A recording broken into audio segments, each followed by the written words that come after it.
Vamos lá, nós já falamos sobre postos de potencial unidimensionais, finitos e infinitos, que podem ser uma representação quando nós temos elétrons se movendo em, por exemplo, um fio muito estreito, cujo movimento se dá em uma dimensão. Mas nós podemos, o que normalmente acontece, ter uma placa metálica ou um pequeno bloco metálico. Então, essas situações mais comuns seriam representadas por armadilhas eletrônicas tridimensionais. Seriam postos de potencial, ou de tridimensionais. Por exemplo, nós temos aqui uma representação de o que a gente chama um curral quântico, em que um elétron aqui nesta placa metálica não poderia se mover na direção Z, mas tem um movimento tanto em X quanto em Y. E para poder escapar nessas direções, ele tem um posto de potencial, uma altura, um potencial a ser superado. Assim como podemos ter um pequeno bloco em 3 dimensões, com Lx, Ly e Lz, e o elétron não poderia escapar ou precisaria de um potencial muito alto para poder escapar dessa situação. A gente viu o posto de potencial infinito, que obviamente se fosse infinito o elétron jamais escaparia. O posto de potencial finito é uma representação mais realística da realidade, mas dependendo da situação, se nós tivermos potenciais muito altos, podemos simplificar o problema usando um modelo de potencial infinito também. Aqui nas armadilhas em 3 dimensões que nós vamos ver para o elétron, aqui nessa aula, nós vamos considerar postos de potenciais infinitos.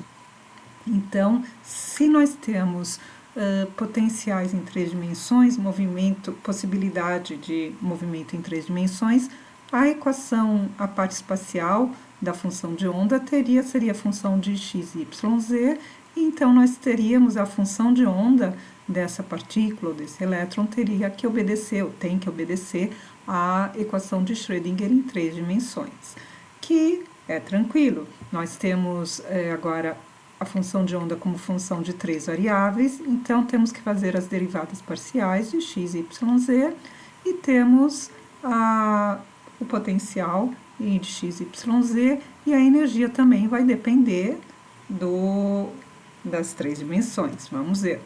Como é possível separar a função de onda como em 3 partes, uma que só depende de x, outra só de y, outra só de z.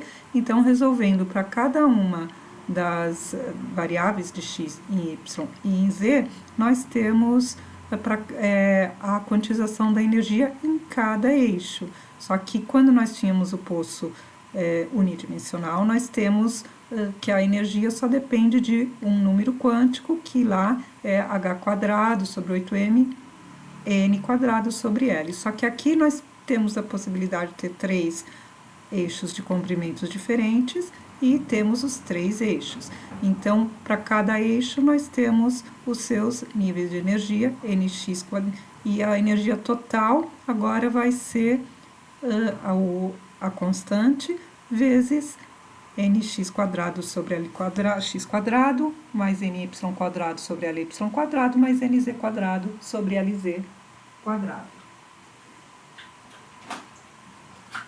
E nx, ny, nz são agora 3 números quânticos. Não temos mais só um, mas são 3 números quânticos, todos eles inteiros, começando de 1, 2, 3, porque como nós já vimos, não é permitido, não existe o nível de energia, se a partícula estiver ligada, não temos energia para n igual a 0. Partícula ligada significa que ela está aprisionada em um poço de potencial. É preciso vencer um potencial para poder sair dele. E também a energia que é cinética desse elétron pode ser representada também nas 3 componentes do momento linear. Então, nós temos os 3 números quânticos, de modo que agora, se nós temos um elétron que está numa armadilha tridimensional, ele tem, a energia total dele é dada pela soma das energias em cada eixo. Então, o elétron, ele tem o que a gente chama de estado quântico. Quando o poço é unidimensional, nós temos um número quântico único, mas agora nós temos em 3 dimensões 3 números quânticos.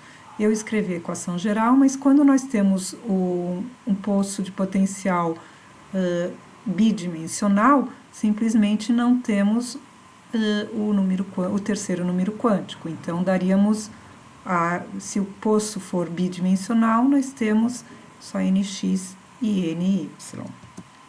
Aqui, por exemplo, represento as energias em um poço bidimensional, e então Nx e Ny somente, né, nesse exemplo aqui da figura. Se ele for quadrado, então Lx seria igual a Ly, né, aqui represento para o caso geral, Lx igual a Ly igual a Lz, nós podemos tirar o L em evidência, que seria igual a L, e teríamos essa constante dependendo, e energias dependendo somente da soma dos números quânticos ao quadrado. Nesse caso, como estamos fazendo um exemplo bidimensional, não temos Lz nem Nz. E se o Lx é igual a Ly igual a L, tiramos o L fora do parênteses aqui. E, por exemplo, nós temos o primeiro nível de energia, agora é caracterizado por 2 números quânticos. O nível fundamental, menor energia, N1, X1 e NY1. Quando a gente tem o segundo nível de energia, se o Lx é igual a Ly, nós temos h² sobre 8ml², que multiplica, nx², 2 ao quadrado, e 1, né, ny. E também temos um outro nível quântico, estado quântico, que é para nx igual a 1 e ny igual a 2. São estados quânticos diferentes, porque um estado quântico é caracterizado pelo conjunto de números quânticos. Então, cada um é bem definido, se é nx, ny, né? E no caso de tridimensional, nz.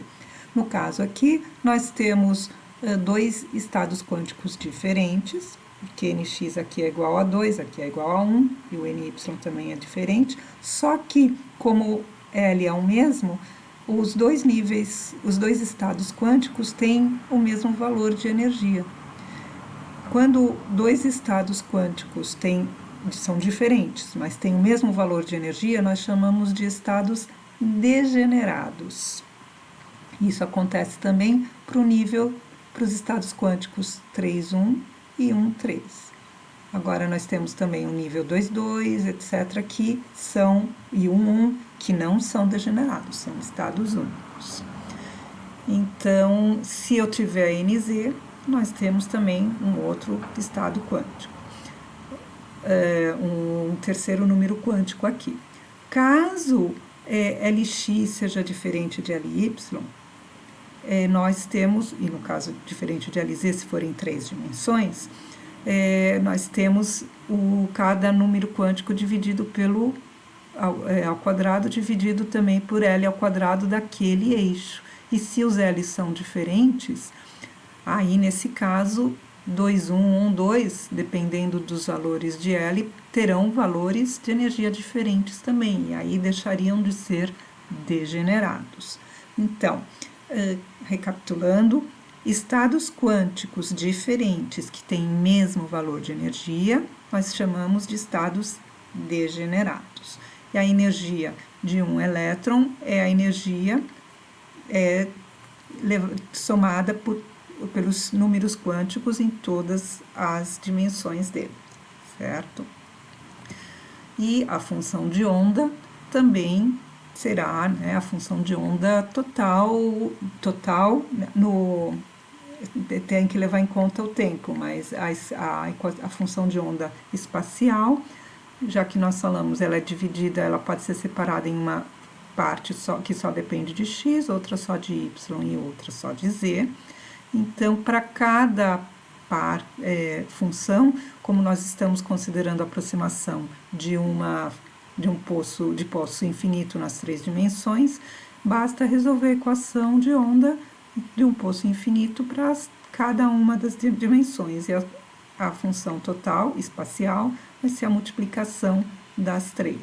Então, nós já encontramos o fator de normalização, né, que é o mesmo, já que todos são infinitos em cada uma dessas dimensões. Só que cada um com o seu eixo próprio e seu número quântico próprio, certo? Para x, para y e para z. E os poços de potencial em 3 dimensões, eles têm várias aplicações, né? Na eletrônica, temos os quantum dots, né? Por exemplo, temos até na área de semicondutores, já que a energia é inversamente proporcional ao L, ao quadrado, e mudando o tamanho, por exemplo, de um cristalito num semicondutor, nós mudamos a diferença entre os níveis de energia, né? Então, com isso, os fótons que um grão pode absorver ou emitir, vão ter energias diferentes. Com isso, podemos, por exemplo, mudar a cor do cristalito. Isso eu convido vocês a lerem o livro-texto, como sempre devem ler, e tem exemplos interessantes de mudança de cor de cristalitos, semicondutores, assim como fala também dos pontos quânticos. Para finalizar, eu proponho um exercício, um problema que é do Halliday, um dos problemas pares, que não tem resposta no Halliday. Tem um elétron num poço retangular, que com as dimensões Lx e Ly dadas, e a pergunta é para calcular a energia do estado fundamental do elétron. Então, com esse vídeo aqui, nós terminamos essa aula 19. Bom estudo!